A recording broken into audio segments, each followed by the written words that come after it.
Working as a junior. Next promotion sales person. After that the supervisor.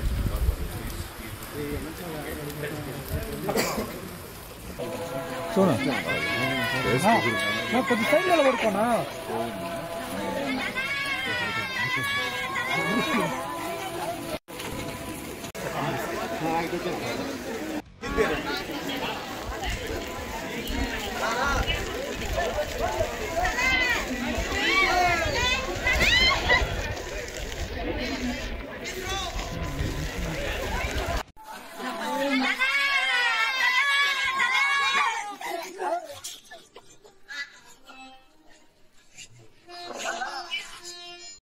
Actor Ajith Kumar பல வருஷம் கழிச்சு திருப்பதி கோவிலுக்கு சாமி தரிசனம் பண்றதுக்காக வந்திருக்காரு. அது மட்டும் இல்லாம தனியா தான் வந்திருக்காரு. முன்னாடி தன்னோட குலதெய்வத்துக்கு ஃபேமிலியோட போயிட்டு சாமி தரிசனம் பண்ணியிருந்தாரு.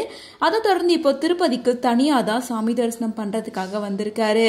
சாமி தரிசனம் பண்ணி முடிச்சுட்டு வெளியே வரும்போது ஃபேன்ஸ் பலருமே தலை தலை அப்படின்னு கத்த ஆரம்பிச்சிட்டாங்க.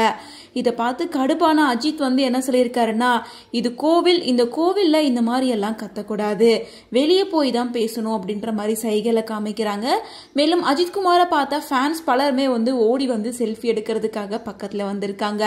அதுல வாய் பேச முடியாத, காது கேட்காத ஒரு நபர் எனக்கு வாய் பேச முடியாது, காது கேட்காது அப்படின்னு சொல்றாரு. ஸோ அவரை பார்த்த உடனே அவர் கையில இருந்த போனை வாங்கி அஜித்தே செல்ஃபி எடுத்து கொடுக்கிறாரு.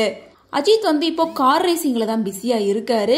குட் பேட் அக்லி படத்துக்கு அப்புறமா இப்போ மறுபடியும் ஆத்விக் ரவிச்சந்திரன் கூட சேர்ந்து புதுசா ஒரு படத்துல ஜாயின் பண்ணிருக்கிறதா சொல்லியிருக்காங்க. இந்த படத்தோட ஷூட்டிங் இன்னைக்கு ஸ்டார்ட் பண்ணப்பட்டதா சொல்லப்படுது. ஸோ இந்த படத்தோட ஷூட்டிங் எல்லாம் முடிஞ்சதுக்கு அப்புறமா தான் திரும்ப கார் ரேசிங்க்கு போவாரு அப்படின்ற மாதிரி சொல்லிட்டு இருக்காங்க. ஸோ அஜித் குமார் நடிப்புல அடுத்து வர இருக்க படத்தோட அப்டேட் என்ன அப்படின்றத வெயிட் பண்ணி தான்